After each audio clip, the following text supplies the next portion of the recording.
Hi, pre-calculus. Okay, today we are talking about sum and difference identities. Here we have the sine of alpha plus or minus beta is equal to sine alpha cosine beta plus or minus sine beta cosine alpha. And cosine is a little bit different. We've got a cosine cosine minus or plus sine sine. And tangent, we're going to have plus or minus over 1 minus plus tangent alpha times tangent beta. So let's actually do this and use them. So here we're asked to find the cosine of 15 degrees. Now, of course, we could put that into a calculator, but we are going to find the exact value using these sum and difference identities. So cosine, we can think of, we need to use angles that have like trig values that we already know, right? So we can think of cosine of 15 degrees as the cosine of 60 minus 45 degrees, right? So we know cosine of 60, we know cosine of 45. So cosine of 15 degrees is going to be equal to, if this is minus, right, then we're going to use this trig identity here. So this is going to be the cosine of 60 times the cosine of 45. Then this was minus, so this will be plus the sine of 60 times the sine of 45, okay? All right, so the cosine of 60, that is 1/2, and the cosine of 45 we know is radical 2 over 2, plus the sine of 60 is going to be radical 3 over 2, right? 60 is going to be here. Yep, so cosine is our short one. Good. And then sine of 45 is radical 2 over 2. So now we have radical 2 over 4 plus, this is radical 6 over 4. And actually we can just leave it like that. So this is radical 2 plus radical 6 all over 4. And that is our answer so far. Okay. Let's do here, we've got the sine of 105 degrees. Well, we can think of sine of 105 as the sine of 60 plus 45, okay? So that way, see, we have an exact answer there. Now we can use this to find an exact answer here with sine. So this is going to be equal to the sine of 60 times the cosine of 45 plus the sine of 45 times the cosine of 60, okay? Our alpha and our beta. Good. So sine of 60 we know is radical 3 over 2, and cosine of 45 is radical 2 over 2, plus sine of 45 is radical 2 over 2, and cosine of 60 is 1/2, okay? So that gives us radical 6 over 4 plus radical 2 over 4, which is equal to radical 6 plus radical 2 over 4. And coincidentally, these two examples have the same answer. But let's do a third one. Here we have tangent of 11 pi over 12. Well, we can actually think of this as the tangent of 9 pi over 12 plus 2 pi over 12, which we know is equal to the tangent of 3 pi over 4 plus pi over 6. And these are going to be much simpler to use. So we can use that double angle, or sorry, sum and difference identity up there for tangent.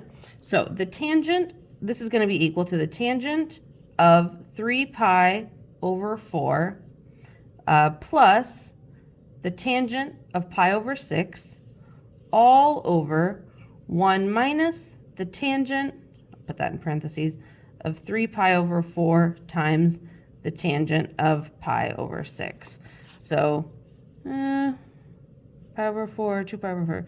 Here's 3 pi over 4, 3 pi over 4, and pi over 6 is going to be here, pi over 6. Okay, so just as a reminder, if you want to bust out your unit circle, this is going to be negative 1 plus radical 3 over 3 all over 1 minus negative 1 times radical 3 over 3. So that's equal to negative 1 plus radical 3 over 3 all over 1 plus radical 3 over 3. And let's multiply by 3 here in our numerator and in our denominator. So I get a negative 3 plus radical 3 over 3 plus radical 3. And this is not an acceptable final answer because we don't want to have radicals in our denominator. So we multiply by the cognate. 3 minus radical 3. I hope I said that word right. So we get negative 9 plus 3 radical 3 plus 3 radical 3 minus 3. Right? Negative 9 plus, yep. All over 9 minus 3. So this gives us negative 9 minus 3. We get a negative 12 plus 6 radical 3 over 6, which finally becomes negative 2 plus radical 3. Okay, a lot of math, but kind of fun to do. All right, let's turn the page here. We are asked to write the expression as the sine, cosine, or tangent of an angle. So we're given sine of 42 cosine of 17 minus cosine 42 sine of 17. Well, this we can think of, since we have a sine and a cosine and a sine, right? We know that this is going to be sine, right? And you can't see because I didn't turn the page well, but this is going to be sine of, and since we have a minus sign, this is minus 42 minus 17. So this is actually equal to the sine of 25 degrees, all right? Here, we're asked to find sine of x minus y given the following. So cosine of x is negative 3 over 5, where pi over 2 between pi over 2 and pi, and tangent is negative 8 over 15 between 3 pi over 2 and 2 pi. Okay, let's first, I'm going to draw over here. Our cosine is going to be here, so this is negative 3, this is 5, so that means this is 4. That's our cosine one, just a little note to myself here. And then for tangent, we're going to have here between 3 pi and 2 pi, that's down here in the third quadrant.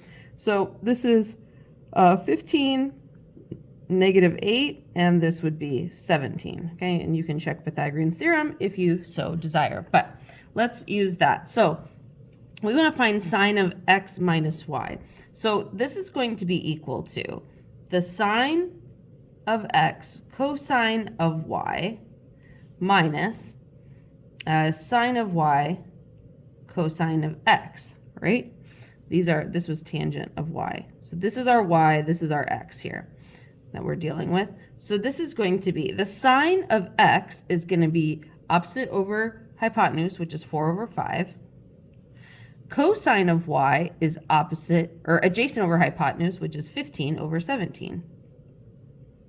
Minus cosine of y, negative 8 over 17. Times cosine of x, which is negative 3 over 5. All right, so doing a lot of math, we get 60 over 85 minus 24 over 85, which equals 36 over 85. Okay, kind of a lot of like bringing back the whatever unit circle, but anyway, we can do it. And is this my last? Yes, my final example here is the equation an identity. Well, I didn't actually write down the equation, but let's do that now. So tangent of x minus pi, is it equal to tangent of x? That's what we're going to ask here. Well, tangent of x minus pi is going to be equal to tangent of x minus tangent of pi over 1 plus tangent of x times the tangent of pi. Well, that is going to be equal to the tangent of x minus the tangent of pi is just 0, okay? And over 1 plus tangent of x, I forgot my x there, times 0. So that gives us the tangent of x over, this becomes 0, 1 plus 0. So that just becomes the tangent of x. So the answer is yes, it's an identity. Okay, if you have any questions, please bring them to class. Thank you so much, and I'll see you then. Bye.